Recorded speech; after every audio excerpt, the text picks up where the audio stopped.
Hi guys, and welcome to this video. I hope you're all doing super well. So today I'm going to be talking about the Haredi burqa sect. This is a video that I wanted to do about 2 months ago, and I actually completely forgot that I was going to do this video. And then when I was creating a thumbnail today for one of my other videos, I found a thumbnail for this particular video that I'd created 2 months ago but had forgotten about. So yeah, this is going to be a very interesting video, so let's go. So guys, let's delve into the world of the Haredi burqa sect.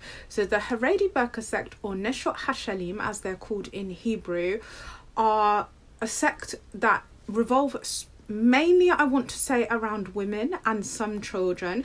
Neshot Hashalim in Hebrew means shawl for women because they essentially wear a burqa, and there is a word in Yiddish or Hebrew which is frumka. So it comes from the Hebrew frum, and frum means someone who's religious or quite like pious and religious. So some people call me frum. It just means quite religious. And ka comes from burqa, so it's a composition of frum and burqa, so frumka, which a lot of more Orthodox Jews refer to this sect as frumka. Now, in regards to this sect in particular, I'd say that, in my opinion, there is less information about them that circulates as opposed to other Jewish cults that exist or other cults that exist. But I will try to be as extensive as I can in the information I give in this video.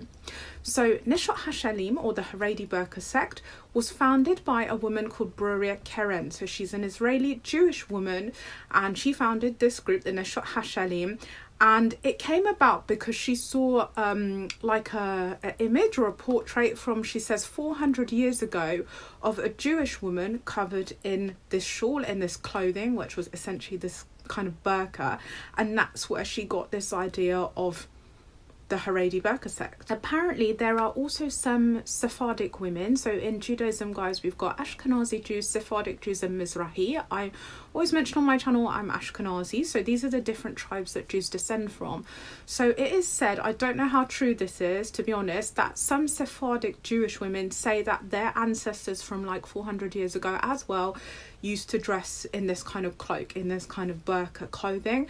However, I have never heard Sephardic Jews personally say this, so I don't know how true that is. So essentially this cult, as I was mentioning earlier, is, I'd say, almost solely sort of revolves around women, and is founded by a woman, as I mentioned, and some small children as well. Some of these women are married, but in my opinion, I feel like their husbands kind of take a back seat, and it's more the women, interestingly, that are driving this cult. Now, the purpose essentially of them wearing this clothing is that they're supposed to be modest, and in Judaism, as it's written in the Torah, we're supposed to have a sense of modesty. And as you guys may know, may not know, women, after they get married, cover their hair with, we call it a sheitel, which is like a head covering or a headscarf, or a wig generally after they get married. But we see this more, I want to say, in Orthodox or ultra-Orthodox Judaism. So this sect have a more extremist version of what it means to be modest, as you can probably tell.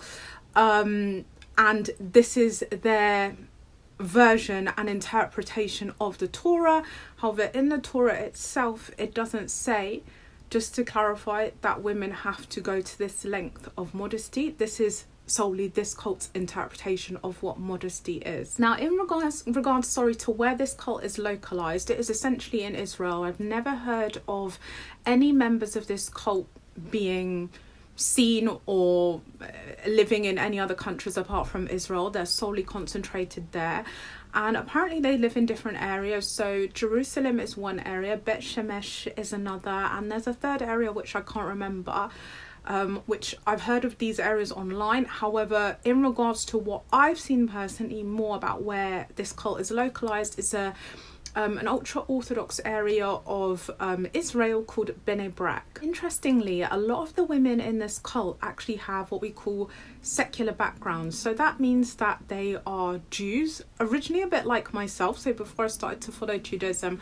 I would have said I was more secular, or that members of my family were secular. So secular Jews, it's that they, you know, we're linked ethnically to Judaism, etc., but we don't tend to follow it, or we may just do like maybe the main holidays in Judaism, but we're not like really religious. Now apparently Bruria Keren, the founder of this cult, so she was a lady as well, it's said that she didn't force these people to follow her, but that they wanted to follow her. But again, I don't know how true that is, because as many of you may know, you know, when there's a cult, there's usually a level of what I call indoctrination.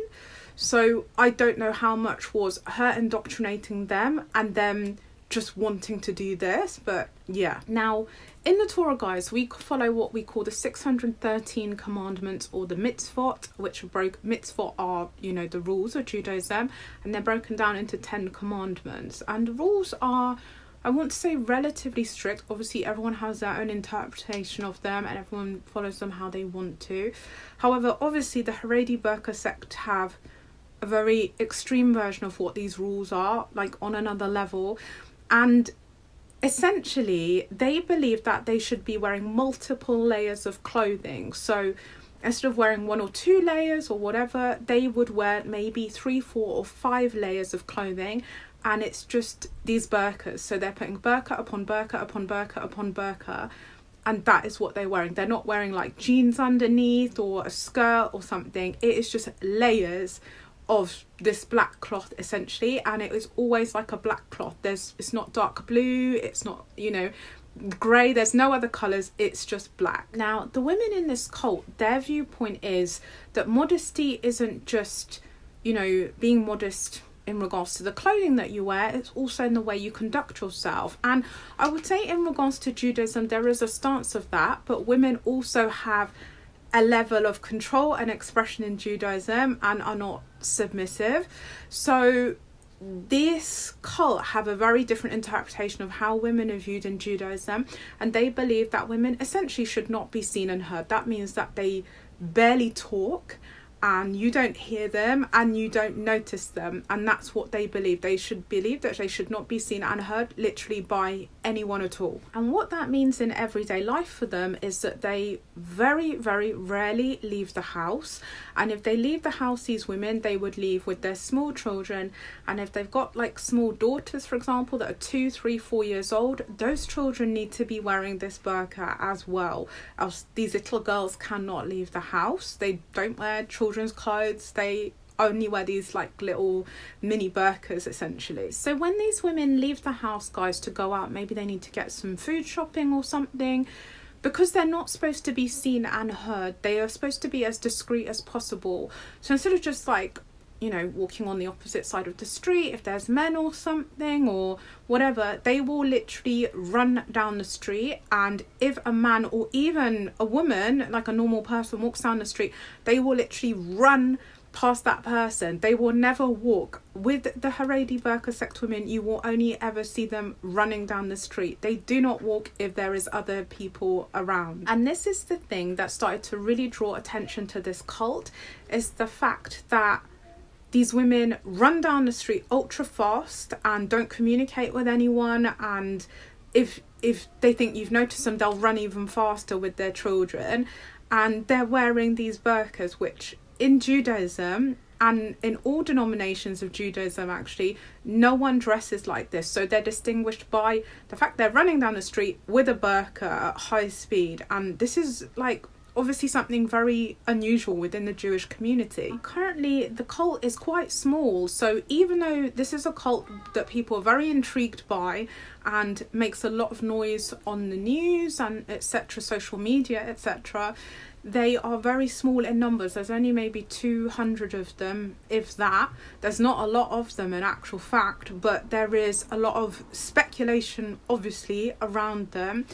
And there are a lot of different allegations criminally and legally around this cult as well. So they don't believe in using medication, and they don't allow their children to be vaccinated. And even ultra-Orthodox Jews, guys, will allow their children to take medication and be vaccinated. So this is very, very controversial, clearly. There was actually a couple that had a small baby, and the baby got flu, and they would not allow the baby to be treated, and then it died. And this couple, these parents, ended up going on the run. So it was a very, very serious situation. There's another member of the cult, another lady that was due to give birth, and she refused to go to, a general hospital to give birth in Israel, because the Haredi burqa sect believed that you shouldn't be having contact with doctors or medical staff. So she refused to go to the hospital to give birth, and in the end, I think someone managed to get her to the hospital, but initially she didn't want to give birth in a hospital just because this sect is so wary of clinical staff. Now, in Judaism, guys, I've mentioned it before, we have something called the Bet Din. The Bet Din is the Jewish law court for us. So how, for example, in Islam you have Sharia law, and then in Europe, I don't know, in UK you have like standard legal law.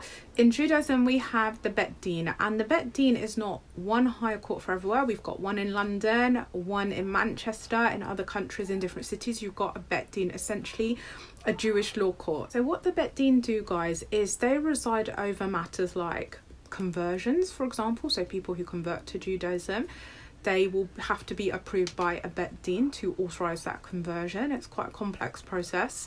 Couples who want to get divorced, in Judaism we call that a get, or in Hebrew a get, and a get is a Jewish divorce, and you can't just have a legal divorce, you have to get a Jewish divorce for it to be authorized in Judaism.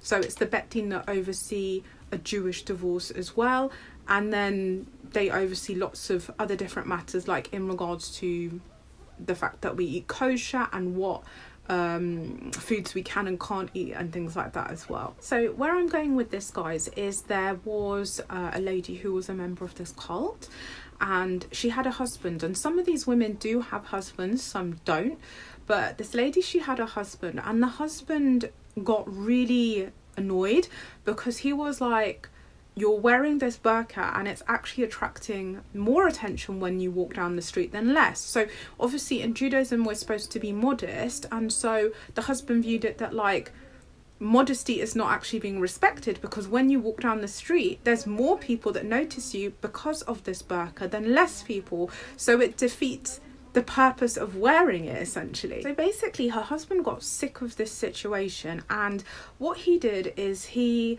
went to a Bet Din, so Jewish law court, to say that he's sick of his wife doing this because, as I said, that it attracts more attention and not less, and he wanted the Bet Din to intervene with his wife, to speak with her, to basically stop her from dressing like this, right? So what happened is the Bet Din was so outraged that they actually told him to divorce her, because what she's doing is not in the Torah, it's not actually part of Judaism. So they actually told him to get a divorce from her. As I mentioned earlier, guys, we follow the 10 commandments in Judaism, or the 613 mitzvot, which is 613 rules in Judaism, and those form part of what we call in Judaism halakha law. Halakha law is also Jewish law. So what the Bet Din was saying is that what this woman is doing is not part of Jewish law as to what we follow as Jews, and as such he needs to get a divorce from his wife because she is essentially not following Jewish law in the Torah. Now in Israel, as many of you guys may know or may not know, there are a lot of checkpoints, and these checkpoints were installed by the Israeli government to limit the free movement of Palestinians in Israel. So Jews do not need to go most of the time through these checkpoints, but Palestinians have to go through them, and they're mandatory or compulsory for Palestinians to go through them when they want to move around Israel, for example, or the West Bank, right? So one of these women from the Haredi burqa sect, she wanted to go through a checkpoint. Now obviously she's fully covered and their faces are fully covered. You can't see their eyes, you can't see anything. So it can look a bit suspicious. And instead of stopping at the checkpoint, she just completely walked through the checkpoint, and one of the members of the police, they just shot her because they didn't know who she was and they couldn't even see her face. Now, there have been a lot of abuse allegations towards children within this cult, and that is where the profile of this cult started to elevate more from a legal and criminal perspective because of these abuse allegations. So the founder, Burqa Keren, she went to prison for 4 years for abuse towards children, and her husband was sadly only convicted of 6 months in prison, although he was and played a part in his involvement to do with this whole cult situation and the abuse. So Burqa Keren, she was convicted of 3 counts of abuse and 25 counts of assault, and the husband was convicted of 25 counts of assault and 10 counts of assault and 3 counts of abuse, which is ginormous. Like, I feel like if this was in any other country, especially like UK, that would they would have got at least like 30-40 years, if not more. That's very, very serious. But yeah, she only got 4 years and he got 6 months for 10 counts of assault and 3 counts of abuse, and this is towards children, guys. Yeah, interestingly, the ultra-orthodox community have been the most vocal about this cult. So other denominations, like I am a Masorti Jew or conservative Jew, which is a mid-range one, so I'm traditional but I believe in using modernized technology. So other denominations like my own have been a bit less vocal about this cult, but the ultra-orthodox community, which is like the strictest denomination, have been the most vocal about this cult and have a real dislike towards them. And in Israel, it has got to the point before where these women will get on buses, and the ultra-orthodox community is so intolerable of them. I can't find the right word there, guys, but will just not tolerate them to the extent where they will actually pull these women off the buses. They refuse to get on the same transport as these women because they feel so strongly about the fact that they do not represent Judaism, first of all, and the things that they do are not acceptable, full stop. Now, I feel like in Judaism, although I wouldn't classify as women being submissive in Judaism, men do have what I refer to as quite a patriarchal role and are quite dominant culturally and religiously within the religion, especially in Orthodox Judaism. And interestingly, in this cult, you may have noticed that it's the women leading this cult, and it is the women, although they're supposed to be like modest and shy and not speak, they are the ones driving this cult. And even the ones who have husbands, they're sort of in the background and what I call omnipresent in the cult. So they're there and their wives are doing this, but they aren't really partaking in this, but the wives are the ones, you know, orchestrating everything. Now, I mentioned it before, guys, when I did my cult video about about Lahava, which is more of a political Jewish cult in Israel.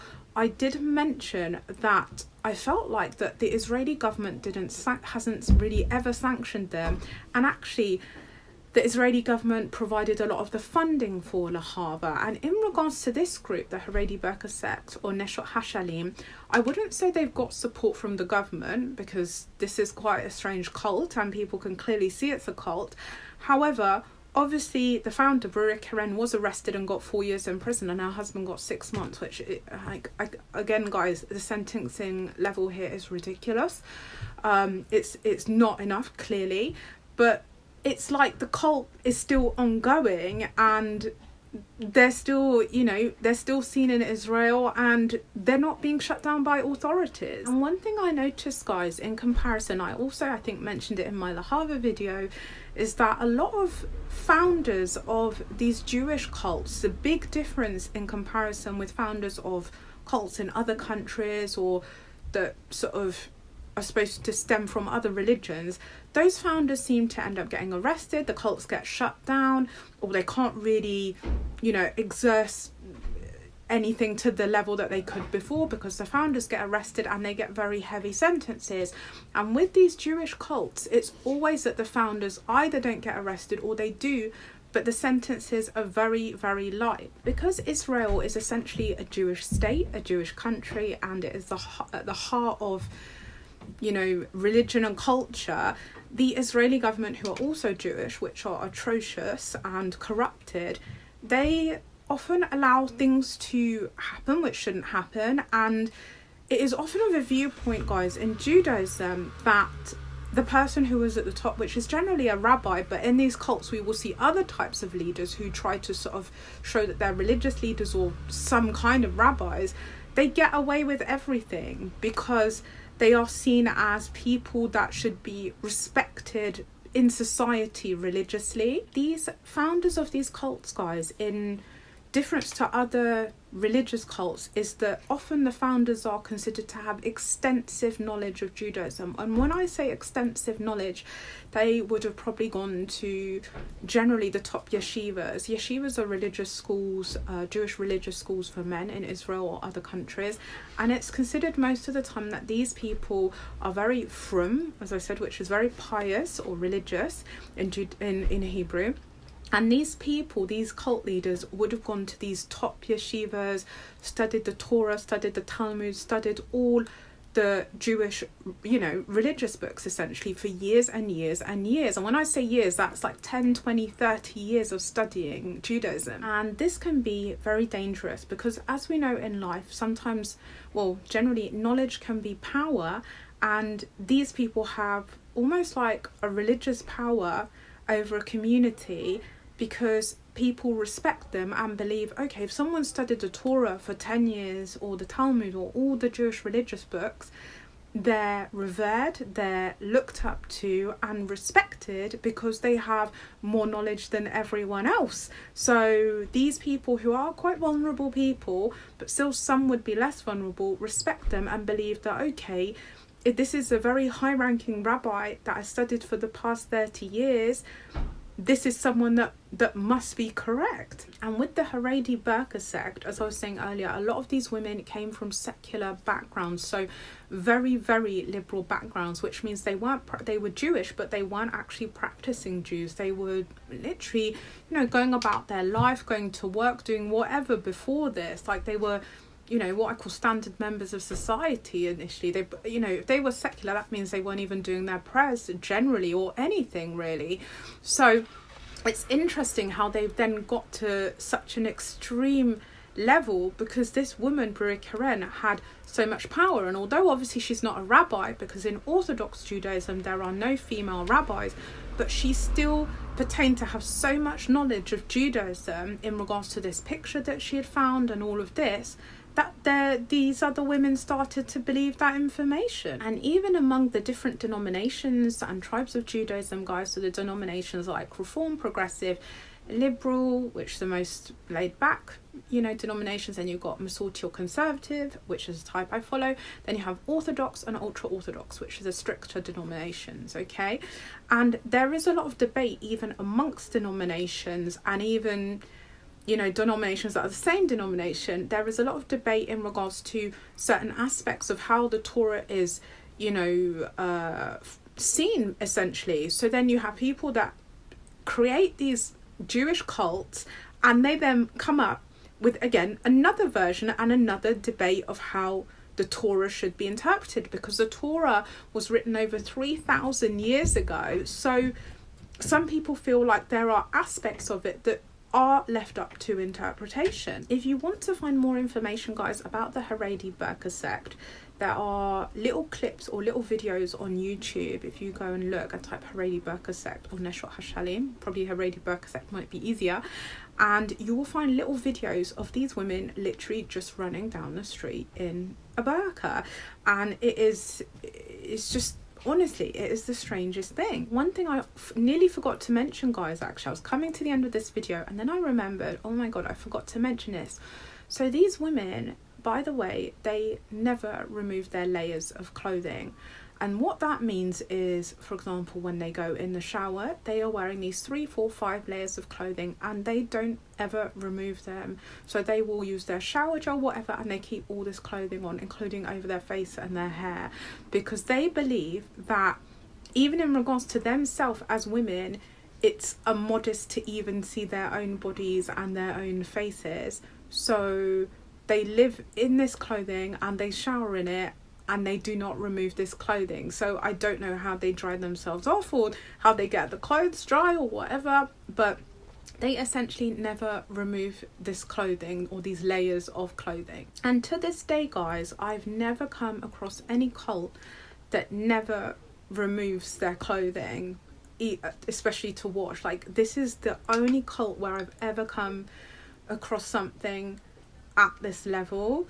So as you can imagine, it's very different. I mean, even ultra orthodox Jews, they will remove their clothes to wash. Like, you know, anyone will remove their clothes to wash. This is a minimum of hygiene. But yeah, they never remove these layers of clothing to wash.